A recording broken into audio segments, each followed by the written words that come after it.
de Isaías capítulo 61 y también como aquel que tenía capacidad para perdonar los pecados. Y ahí nos quedamos, en ese primer punto, su mensaje, arrepentimiento, el reino de los cielos se ha acercado y cómo el Señor Jesucristo es el cumplimiento de todas esas profecías, es ese rey de ese reino que se ha acercado.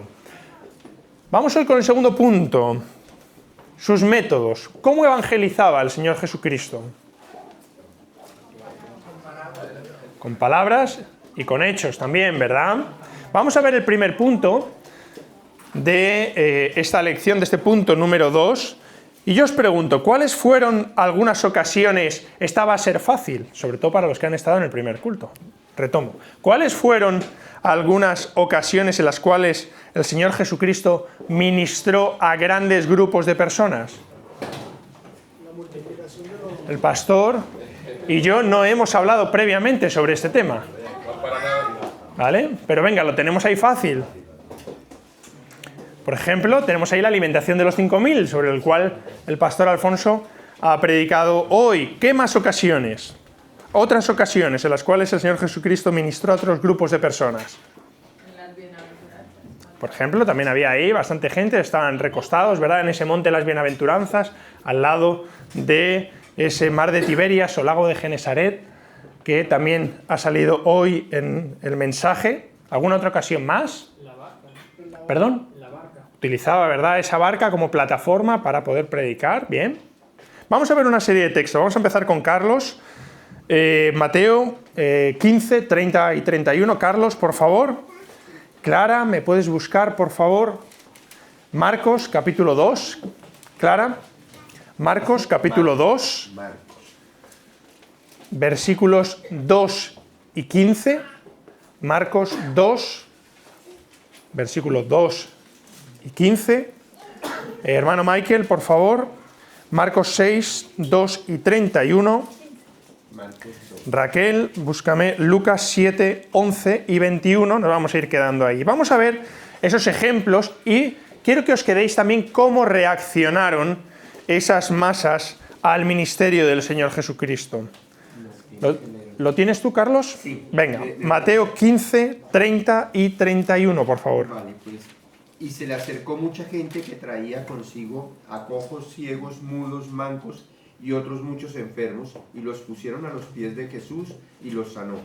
De manera que la multitud se maravillaba viendo a los mudos hablar, a los mancos sanados y a los cojos andar, y a los ciegos ver, y glorificaban al Dios de Israel. Vemos aquí una ocasión en las cuales multitudes se acercaban al Señor para obtener sanidad. ¿Y cómo reaccionaban estas multitudes? Se maravillaban, ¿verdad? Y glorificaban al Dios de Israel. Vamos a ver Marcos capítulo 2, versículos 2 y 15. El 2, Marcos 2, 2. El 2.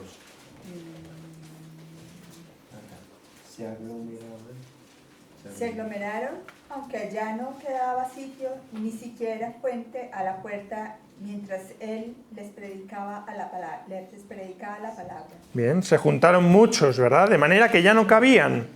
Versículo 15. Y el 15.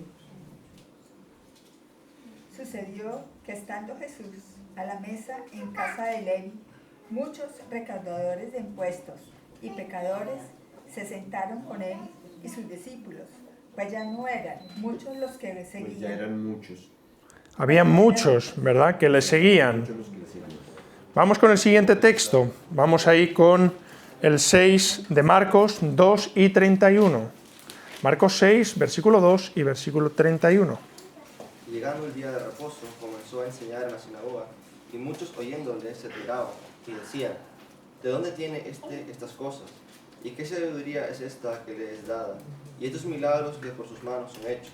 Bien, vemos ahí cómo muchos oyéndole y cómo reaccionaban. Se admiraban, ¿verdad? Versículo 31. Él les dijo: venid vosotros aparte a un lugar desierto y descansad un poco, porque eran muchos los que iban y venían, de manera que ni aún tenían tiempo para comer.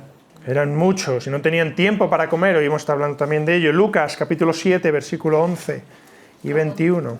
Aconteció después que iba a la ciudad que se llama Naín, e iban con él muchos de sus discípulos y una gran multitud. 21. En esa misma hora sanó a muchos de enfermedades y plagas y de espíritus malos, y a muchos ciegos les dio la vista. Sanó, dice, a muchos de enfermedades y a muchos ciegos les dio la vista. Grandes multitudes iban con él. El Señor Jesucristo vino a la tierra no para ser servido, ¿verdad?, sino para servir, y como hemos leído en Mateo 4, también 17, y en Lucas 19:10, lo leímos también la semana pasada, él vino a ¿qué? A buscar y a salvar lo que se había perdido. Con lo cual, ¿el Señor a dónde fue? Esto es como, a lo mejor aquí no hay mucho español o madrileño, a lo mejor Irra me ayuda. ¿A dónde va Vicente? ¿Irra? A dónde va la gente, ¿verdad? Pues el Señor Jesucristo igual, ¿verdad? Irra es un madrileño de palo. ¿A dónde va Vicente? Pues igual, ¿el Señor Jesucristo dónde iba? A donde estaba la gente, ¿verdad? Hemos estado leyendo. Fue a la sinagoga. ¿Por qué? Porque allí se reunían aquellos judíos más devotos. Lo vemos en Mateo 4:23, 9:35, 13:54. Muchos textos en Nazaret, al inicio de su ministerio. Vamos al Evangelio de Lucas, capítulo 4. Evangelio de Lucas, capítulo 4, versículos 16 al 22. El Señor Jesucristo fue a la sinagoga. Era un lugar donde le conocían, ¿verdad? Era su hogar, era su casa. Y fue allí a leer la palabra del Señor, ¿verdad? Vamos a leer también ese texto. Vamos con Rosy, por favor. Vamos seguido, Rosy, del 16 al 22 de Lucas capítulo 4.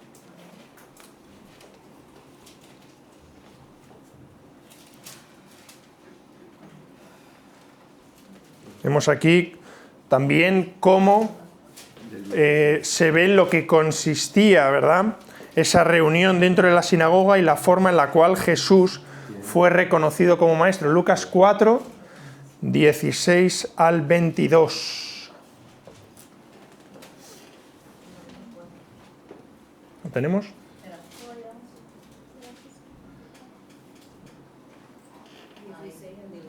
Vino a Nazaret donde se había criado, y en el día de reposo entró en la sinagoga, conforme a su costumbre, y se levantó a leer. Sí, hasta el Leyó 22. el libro del profeta y se dio el libro del profeta Isaías, y habiendo abierto el libro, halló el lugar donde estaba escrito: El Espíritu Santo está sobre mí, por cuanto me ha ungido para dar buenas nuevas a los pobres. Me ha enviado a sanar a los quebrantados de corazón, a pregonar libertad a los cautivos y vista a los ciegos, a poner en libertad a los oprimidos, a predicar el año agradable del Señor. Y enrollando el libro, le dio al ministro y se sentó, y los ojos de todos en la sinagoga estaban fijos en él. Y comenzó a decirles: Hoy se ha cumplido esta escritura delante de vosotros. Y todos daban buen testimonio de él, y estaban maravillados en las palabras de gracia que salían de su boca, y decían: ¿No es este el hijo de José? Y él dijo: Hasta ahí, Rosy, hasta el 22. Ya estuvimos viendo, ¿verdad?, este texto, esa lectura que hace el Señor Jesucristo en Isaías 61, versículos 1 y 2, y vemos también aquí cómo lo hacían en las sinagogas, ¿verdad? Se levantaban para ponerse de pie, una costumbre que no deberíamos haber perdido. El otro día con el hermano Germán, está por ahí arriba, me parece, nos pidió que nos levantemos, una costumbre muy buena de ponernos en pie como señal de reverencia, ¿verdad?, cuando leemos la palabra del Señor, y cómo luego se sentó en humildad para poder coger y para enseñar. Muchas otras ocasiones en las cuales el Señor Jesucristo estuvo enseñando a multitudes, estuvo yendo de un lado para otro, predicó en Judea, predicó en Galilea, predicó en Samaria, predicó en Decápolis, predicó en Perea, en muchos sitios. Hemos visto ahora en la predicación, ¿verdad?, con esos 5.000 a los cuales estaba enseñando y luego tuvieron hambre y todo ya lo que se ha comentado. Tuvo una parte de ministerio de evangelismo de las masas, pero además de ese interés por ese evangelismo de masas, el Señor Jesucristo tuvo, sin duda alguna, un interés por los individuos. Pensemos, por ejemplo, estuvimos viendo hace varias lecciones, los milagros de sanidad.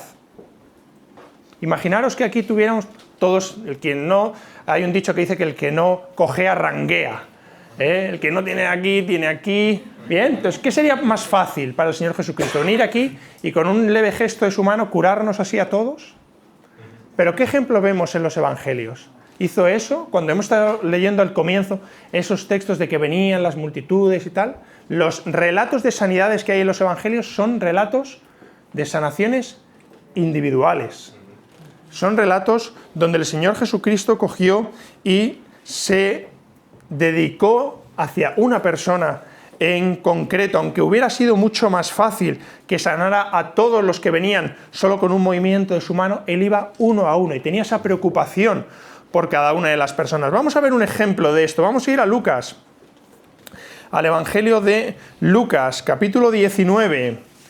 Evangelio de Lucas, capítulo 19, para ver aquí una historia. Y vamos a hacernos varias preguntas sobre esto que vamos a leer. Me he quedado con Rosy, vamos a leer con Hans, y así sucesivamente, un versículo cada uno, desde el versículo 1 hasta el versículo 10. Lucas, capítulo 19, versículo 1 al 10. Habiendo entrado Jesús en Jericó, iba pasando por la ciudad.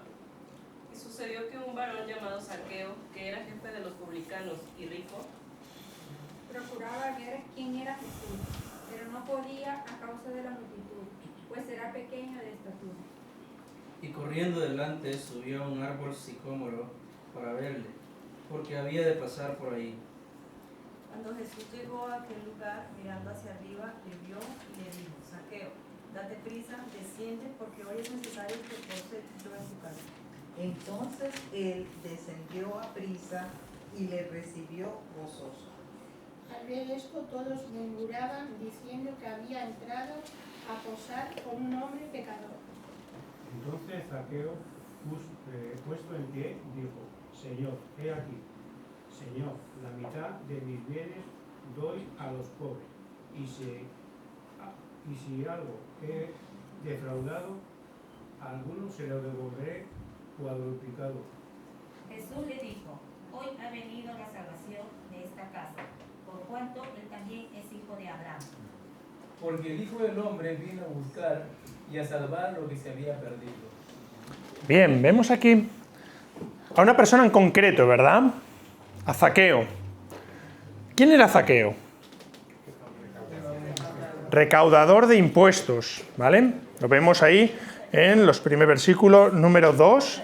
Era un publicano, pero era uno cualquiera, es decir, era un recaudador, como pudiera ser Mateo, que también era publicano, o en la parábola esa que vemos del fariseo y el publicano, ¿era uno cualquiera?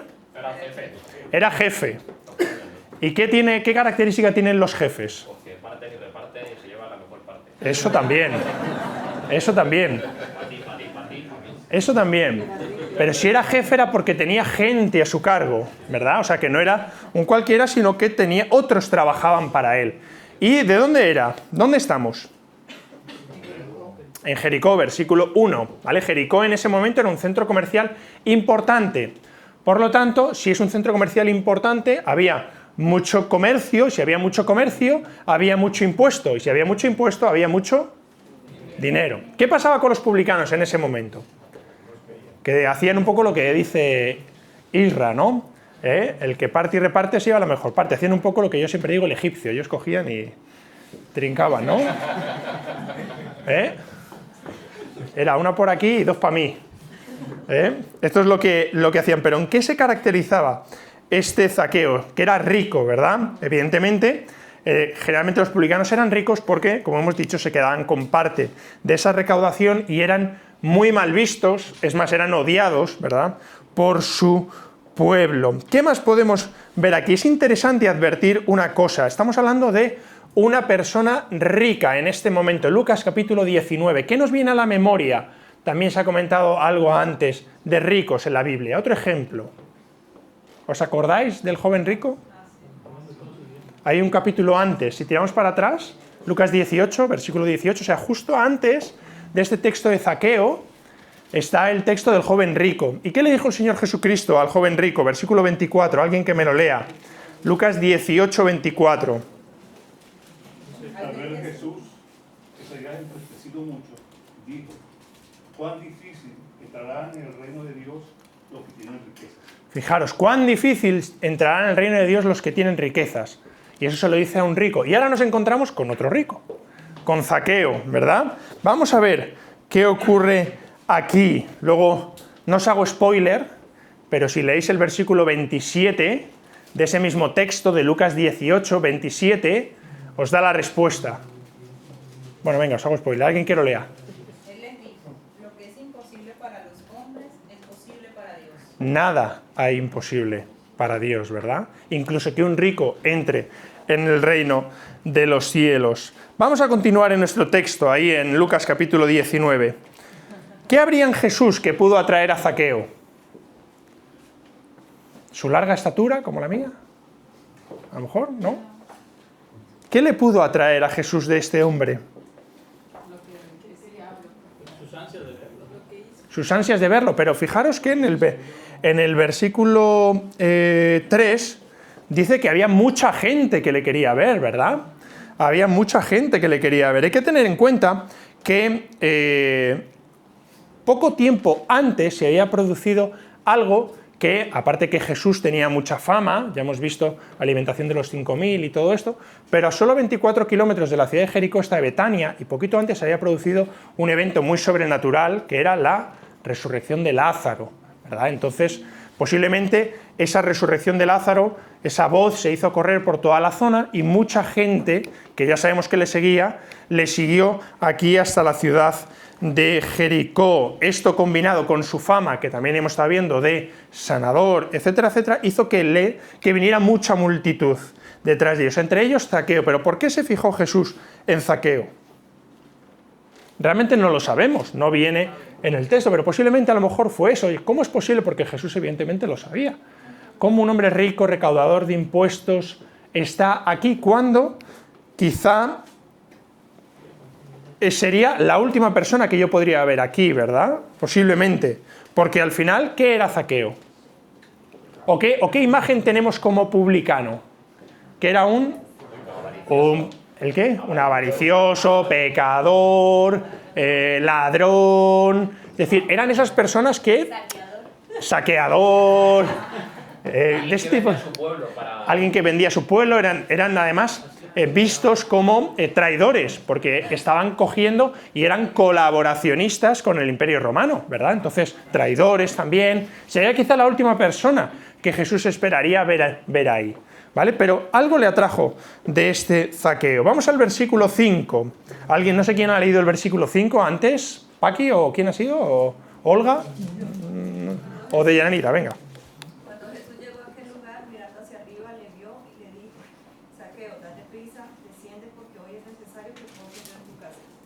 Bien, vemos aquí a Jesús que le dice a Zaqueo, hola Zaqueo, ¿puedo posar hoy en tu casa? ¿No? ¿Qué le dice? Es un mandato, ¿verdad?, que le da el Señor Jesucristo a Zaqueo. No le está pidiendo, le está ordenando. Es un mandato. Es la única vez que vemos en los evangelios en los cuales el Señor Jesucristo coge y se invita a sí mismo a posar en una casa, ¿vale? Fijaros qué dato tan curioso. El Señor Jesucristo coge y le dice, yo tengo que posar en tu casa. ¿Y cuál es la reacción de Zaqueo ante eso? Buena, me hace caso. ¿Le hace caso? Bien. Lo recibió con gozo. En este Zaqueo, ¿qué vemos?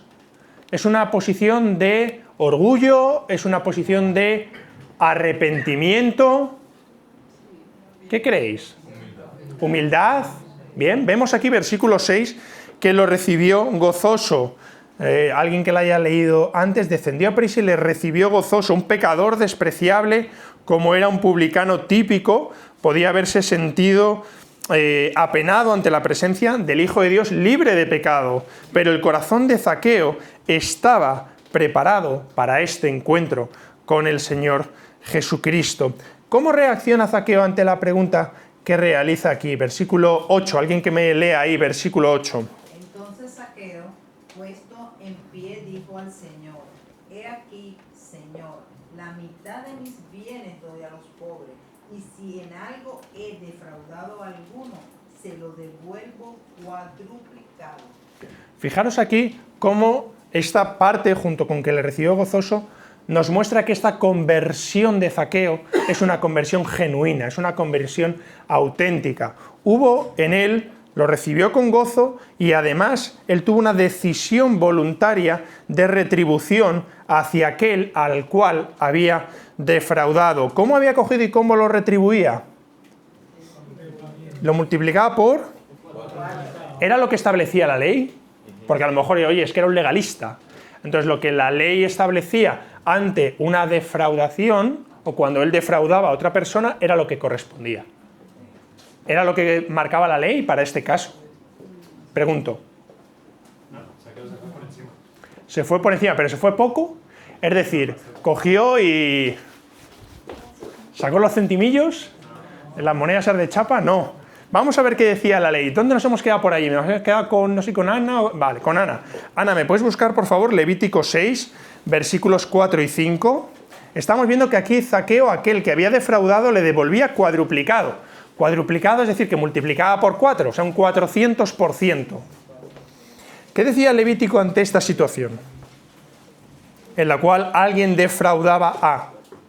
Entonces, habiendo pecado y ofendido, restituirá aquello que robó, o el daño de la calumnia, o el depósito que se le encomendó, o lo perdido que halló.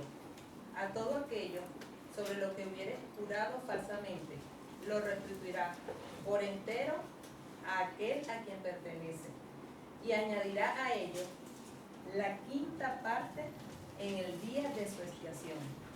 Bien, vemos ahí que aquel que defraudaba a otro, la ley establecía que debía no solo reponerlo, sino añadirle ¿cuánto? La quinta parte, que es un 20%. Sin embargo, aquí Zaqueo, ¿qué hacía? Daba un 400%. Pero no se quedaba ahí, sino ¿qué más hacía?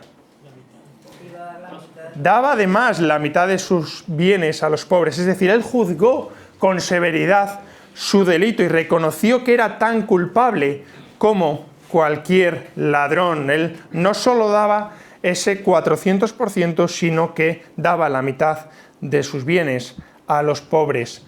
¿Y creéis que Zaqueo estaba triste por esta situación, donde él estaba cogiendo y estaba retribuyendo de esa manera? Él estaba gozoso, ¿verdad? ¿Por qué?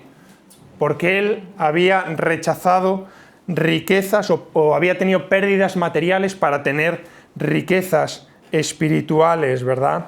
Zaqueo presenta, como hemos dicho antes, ese contraste claro con ese joven rico, que ¿cuál fue su reacción? Versículos anteriores, cuando el Señor Jesucristo le dejara que vendiera todos sus bienes y le siguiera.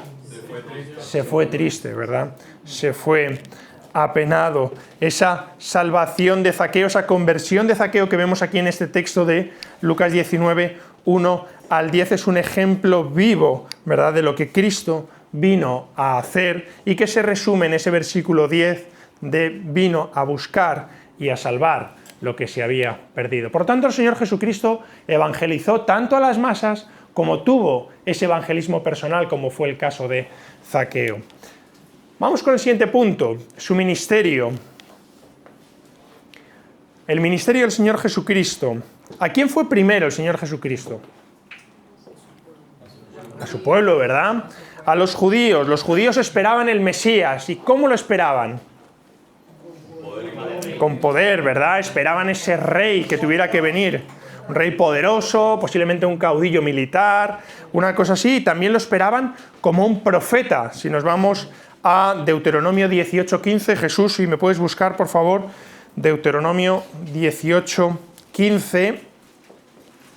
Y luego, Roberto, ¿me puedes buscar, por favor, Hechos 3, 22, 23?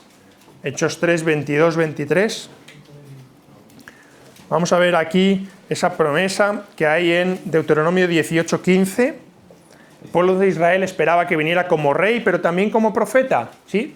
Deuteronomio 18:15. Profeta de en medio de ti, de tus hermanos, como yo.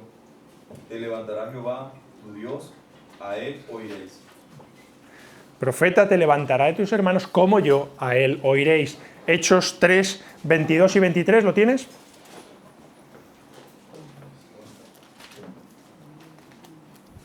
Él dijo a los padres: el Señor vuestro Dios os levantará profeta de entre vuestros hermanos, como a mí.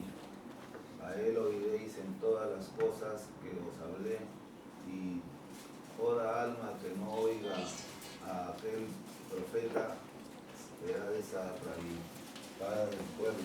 Bien, te esperaban, ¿verdad? Como ese profeta, Jesús comenzó su predicación, como también hemos estado viendo, Mateo 4:17, predicando el arrepentimiento y que se había acercado el reino de los cielos. Su precursor, ¿verdad? Juan el Bautista ya había predicado a los descendientes de Israel y hizo que muchos se convirtieran. El Señor Jesucristo continuó, ¿verdad?, esa labor a través de todas las regiones de Palestina, de lo que sería la tierra de Israel. Gente de todos los orígenes vinieron a verle y vimos, y hemos estado viendo y se ve en el Evangelio cómo el Señor Jesucristo demostró, ¿verdad?, ese amor hacia todos aquellos que estaban perdidos. Vamos a ver otro texto, Luis, por favor, Mateo 10:6, y vemos ahí cómo el Señor Jesucristo mandó a sus discípulos a comenzar su predicación específicamente a Mateo 10:6. Dale. Sino id antes a las ovejas perdidas de la casa de Israel. Id antes a las ovejas perdidas de la casa de Israel. Ese ministerio inicial, ¿verdad?, hacia los judíos. Sin embargo, ¿el plan de redención de Dios se queda ahí? ¿Se queda en los judíos? No, ¿verdad? Porque Dios proveyó un plan ante una necesidad espiritual de todo el mundo, si bien escogió al pueblo de Israel para llevar ese mensaje al mundo. Vamos ahí con varios textos. Hermana, por ahí detrás, por favor. Números 14:14. A continuación, Números 14:14, Isaías 11:9. ¿Tiene Biblia? Isaías 11:9. Primer texto, aquí. Yo se lo digo. Luis, ayúdame, porfi, con ella. Números 14:14, ¿vale? Números 14:14. Luego, a continuación, Isaías 11:9. 14:14, bien. Luego seguimos por allí. ¿Bien? ¿Lo tenemos? Ah, pues si no, Luis te ayuda. Luego, Neri, tú lo tienes, vale, pero espera. Seguimos contigo, Neri, en Isaías 42:6. Luis, Isaías 49:6, por favor. Y luego seguimos por aquí con Benjamín, con Hechos de los Apóstoles 13:46 al 48. ¿Vale? Hechos de los Apóstoles 13:46 al 48. ¿Vale? Empezamos ahí detrás. Vamos ahí, Números 14:14. Y oirán a los habitantes de esta tierra, los cuales han oído que tú, oh Jehová, estabas en medio de este pueblo, que cara a cara aparecías tú, oh Jehová, y que tu nube estaba sobre ellos, y que de día ibas delante de ellos en columna de nube y de noche en columna de fuego. Dice 14:14, y lo dirán a los habitantes de esta tierra, ¿vale? El pueblo de Israel lo dirá a los habitantes de esta tierra. Isaías 11:9. No harán mal ni dañarán en todo mi santo monte, porque la tierra será llena del conocimiento de Jehová, como las aguas cubren del mar. La tierra será llena del conocimiento de Jehová. 42:6. Yo Jehová te he llamado en justicia y te sostendré por la mano. Te guardaré y te pondré por parte del pueblo, por luz de las naciones. Por luz a las naciones. 49:6 de Isaías. Dice, poco es para mí que tú seas mi siervo para levantar las tribus de Jacob y para que restaure el remanente de Israel. También te di por luz de las naciones para que seas mi salvación hasta los postreros de la tierra. También te di por luz a las naciones, ese llamamiento, ¿verdad?, al pueblo de Israel a ser luz a las naciones para que seas salvación hasta el postrero de la tierra. Hechos 13:46 al 48. Entonces Pablo y Bernabé, hablando con denuedo, dijeron a vosotros, la verdad era necesario que se os hablase primero la palabra de Dios, mas puesto que la desecháis y no juzgáis, dignos de la vida eterna. He aquí, nos volvemos a los gentiles, porque sí nos ha mandado el Señor diciendo, te he puesto para luz de los gentiles, a fin de que seas para salvación hasta lo último de la tierra. Los gentiles, oyendo esto, se regocijaban y glorificaban a la palabra del Señor, y creyeron todos los que estaban ordenados para vida eterna. Bien, entonces hemos estado viendo cómo la palabra de Dios vino a través del pueblo de Israel y ese Redentor prometido vino a través del pueblo de Israel. Serían testigos únicos de Dios y los que traerían prosélitos a la fe. Muchos pasajes del Antiguo Testamento hablan acerca de ese propósito de Dios de traer la salvación para los gentiles a través del pueblo de Israel. Sin embargo, el Señor Jesucristo no se quedó ahí, ¿verdad? Él habló primordialmente a los judíos, pero también no rechazó a nadie, se acercó también a los gentiles, y vemos ahí varios ejemplos. ¿Os acordáis? La mujer sirofenicia, ¿os acordáis ese centurión, verdad?, que tenía a ese familiar enfermo y que solo con la palabra de Jesús quedó sano. Hay muchos ejemplos, ¿verdad?, de esto. El plan de Dios para la evangelización del mundo desde que Cristo vino. Vemos ahí también esa gran comisión de la cual también se ha hablado en el mensaje de hoy, Mateo 28, versículos 19 y 20. Y terminamos con un último texto. Carolina, si me puedes buscar Romanos 10, 12 al 15. Romanos 10, 12 al 15.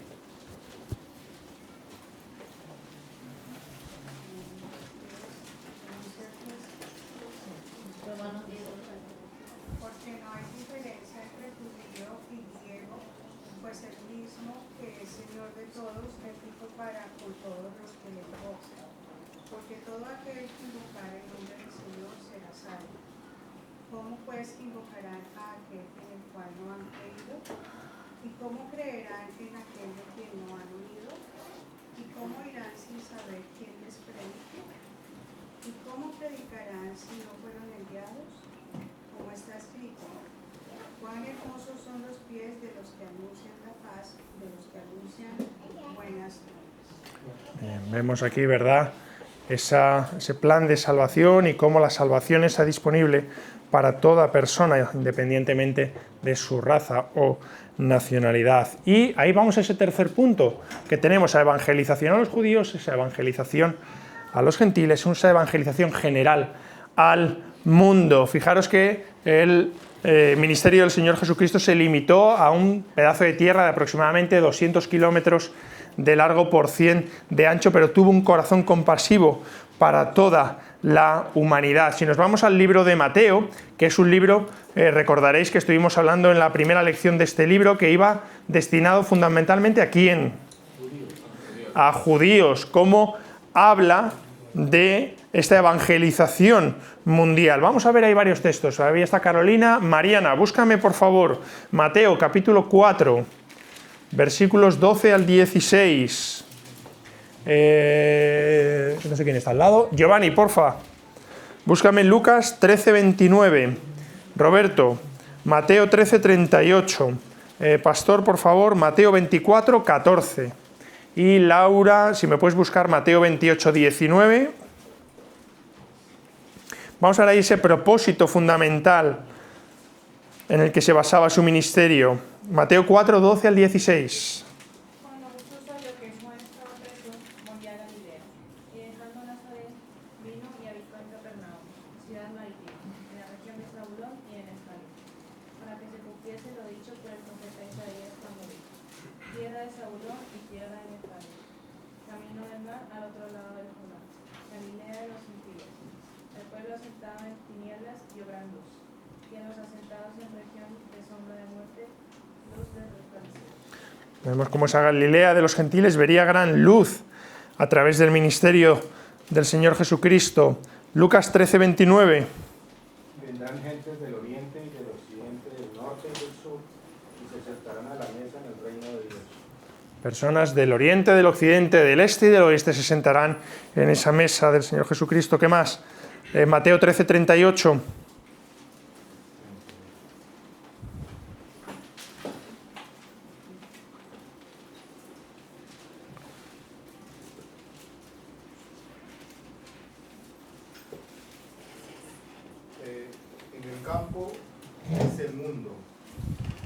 buena semilla son los hijos del reino, y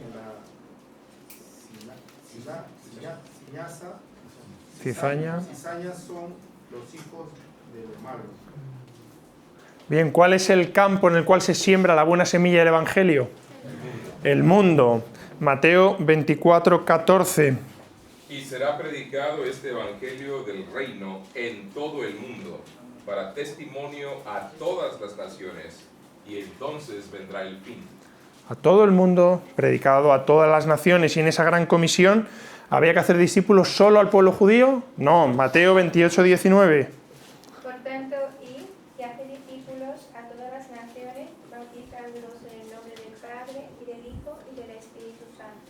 Discípulos a todas las naciones. Vamos a ir terminando. Por allí, Rodrigo, por favor, me puedes buscar Mateo 9. Vamos a Mateo capítulo 9, versículos 36 al 38. Mateo 9, 36 al 38. Si me lo puedes leer los 3 versículos, por favor.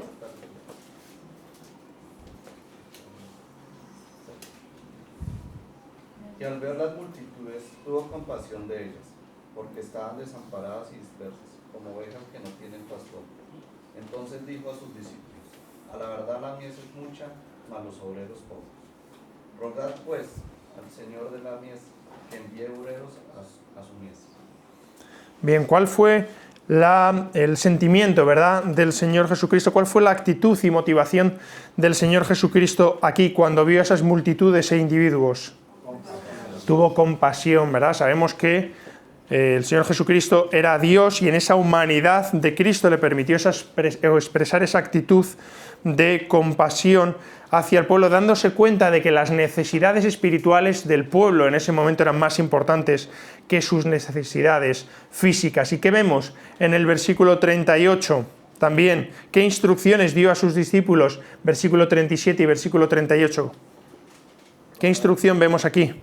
Que para atender estas necesidades espirituales del pueblo, de cada uno de estos individuos, ¿qué tenían que hacer?